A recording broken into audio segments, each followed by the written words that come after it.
Hi friends எல்லாருக்கும் வணக்கம். Welcome back to the channel.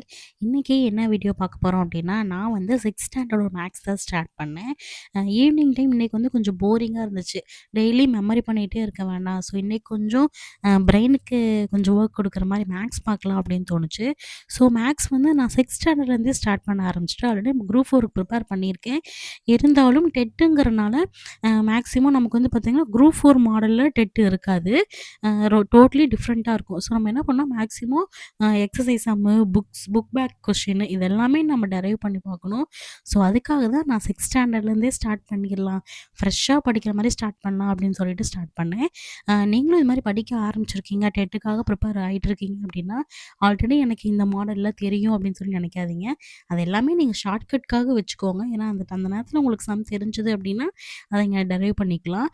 அதுக்காக இந்த டாபிக் எனக்கு தெரியும் அப்படின்னு அசால்ட்டாக விட்டுறாதீங்க. டெட்டை பொறுத்த வரைக்கும் புக்கில் இருக்க கொஷின்ஸ் தான் அப்படியே காப்பி பேஸ்ட் பண்ண மாதிரி இருக்கும்.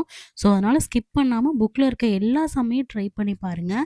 ஒவ்வொரு சமம் பாருங்கள். நான் வந்து என்கிட்ட வந்து 6th ஸ்டாண்டர்ட் புக்கு இல்லாமல் என்னோடய டேப்ல தான் புக்கை டவுன்லோட் பண்ணி பண்ணேன். எனக்கு நிறைய பேர் தோணும் மேக்ஸ் படிக்கும்போது நிறைய டவுட் வரும். நீங்கள் எப்படி மேக்ஸை ஃபேஸ் பண்ணுறீங்க அப்படின்னு சொல்லி யோசிப்பீங்க. இப்போ வந்து நம்மளோட டெக்னாலஜி வந்து ரொம்பவே டெவலப் ஆயிருச்சு. அதாவது மேக்ஸ் புக்குன்னு இல்ல. எந்த சப்ஜெக்ட்ல உங்களுக்கு டவுட்டா இருந்தாலும், நீங்க வந்து இப்போ பிடிஎஃபா நீங்க மொபைல் டவுன்லோட் பண்றீங்க அப்படின்னாலே, இப்போ நம்மளோட அந்த தமிழ்நாடு வெப்சைட்ல தான் புக்க டவுன்லோட் பண்ணும்போது, அவங்களே மேல இந்த கூகுள் ஜெமினியோட ஃபைல் ஒண்ணு குடுத்துருப்பாங்க. நம்ம அத கிளிக் பண்ணோம்னா, எந்த பேஜ்ல நமக்கு டவுட்டு, என்ன வேர்ட்ல நமக்கு டவுட்டு, என்ன டாபிக்ல டவுட்டு அப்படிங்கிறத நம்ம கிளியரா ஓப்பனா நார்மலா தங்கிலீஷ்ல எழுதுற மாரியே எழுதுனோம்னாலே, ஆட்டோமேட்டிக்கா நமக்கு அதோட டெஃபினிஷன் குடுக்கும். ஸோ நம்ம ஈஸியா நம்ம புரிஞ்சுக்கலாம். யார்கிட்டயும் போய் கைடன்ஸ் கேட்கணும். தனியா நம்ம இப்ப இந்த சம் புரியலன்னா, இந்த சம்க்கு யார் கிளாஸ் எடுத்திருப்பான்னு சொல்லி யூடியூப்ல போய் உட்காந்து நம்ம தொலவணுங்கிற அவசியம் கிடையாது. ஸோ நான் மேக்ஸ்ல ஃபர்ஸ்ட்டு 6த்ல வந்து இன்னைக்கு நான் அந்த நம்பர்ஸ் மட்டும் தான் எடுத்தேன். எண்ணியல் இருக்கு இல்லையா? அது மட்டும் தான் எடுத்தேன். ஃபர்ஸ்ட்டு டேர்மு, செகண்ட் டேர்ம்ல எண்ணியல் மட்டும் நான் பார்த்தேன். அல்ஜீப்ரா இதெல்லாம் நான் ஸ்டார்ட் பண்ணவே இல்ல. 3 டேர்ம் படிக்கலான்னு பார்த்தேன். பட் எனக்கு கொஞ்சம் டயர்ட் ஆகுற மாரி இருந்துச்சு. ஸோ நான் உடனே புக்க க்ளோஸ் பண்ணி வச்சுட்டேன். ஏன்னா நம்ம டயர்ட் ஆக ஆக நம்ம இன்னும் இத முடிச்சிடலாம்னு நெனச்சோம்னா, நமக்கு இன்னும் இழுத்துட்டு போயிரும். நமக்கு மைண்ட் ஆக்டிவா இருக்கிற வரைக்கும் மட்டும் நம்ம சம்ஸ் பார்த்தோம்னாலே, நம்ம கொஞ்சம் சம் பார்த்திருந்தாலும் நல்லா நமக்கு மைண்ட்ல ஃப்ரெஷ்ஷா இருக்கும். நான் இதில வந்து இன்னைக்கு நெறைய அந்த ரியல் நம்பர்ஸு அம் எல்லாமே பார்த்தேன். அந்த இயல் எண்கள், முழு எண்கள் இது எல்லாமே பார்த்துட்டு, அப்புறம் மிக சிறிய ஐந்தெழுக்க எண், மிகப்பெரிய ஐந்தெழுக்க எண்ணு, இந்த மாரி நெறைய ஒவ்வொன்னும் முன்னி, தொடரி இது எல்லாமே வரிசையா ஒவ்வொன்னா பார்த்து, பார்த்து நான் கீழ ஒரு நோட்ஸ் மாரி எழுதி வச்சுட்டே இருந்தேன். ஒவ்வொன்னா எழுதி, எழுதி பார்க்க ஈஸியா இருந்துச்சு. அப்புறம் நானு 6th செகண்ட் டேர்ம் வர்றப்ப தான் எனக்கு எல்சிஎம், ஹெச்சிஎஃப் வந்துச்சு.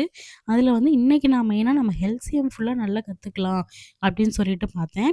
அந்த எல்சிஎம் பார்க்குறப்ப தான் தெரிஞ்சது, நமக்கு இப்ப ரீசென்ட்டா எல்சிஎம் கொஸ்டின்னாலே இந்த 3 புள்ளிகள் சந்திக்கும் இடம், 3 பேர் சந்திக்கிற இடம், மீண்டும் இது எப்ப நடக்கும்? அந்த மாரி சொல்லி நெறைய எல்சிஎம் சம்ஸ் வரும்.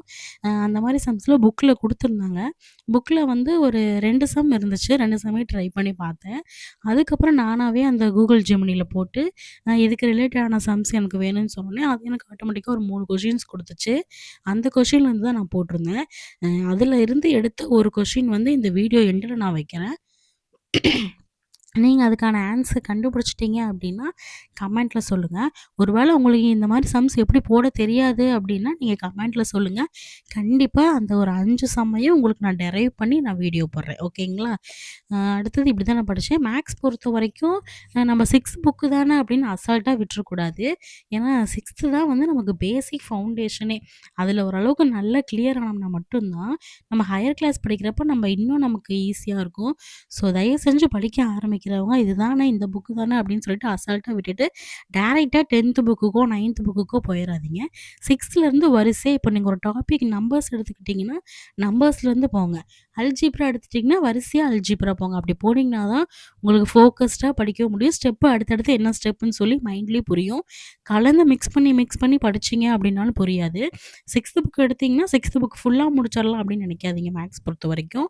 என்னோட சஜெக்ஷன் என்ன அப்படின்னா, 6th புக்குன்னா 6த்ல ஃபர்ஸ்ட் டாபிக்ல எண்ணியல் இருந்துச்சுன்னா, அதே எண்ணியல் வந்து அடுத்து 7த், 8த் எங்கேயாவது இருந்துச்சுன்னா, அதையும் முடிச்சுருங்க. முடிச்சுட்டு அடுத்த டாபிக் போனீங்கன்னா, ரொம்பவே யூஸ்ஃபுல்லா இருக்கும்.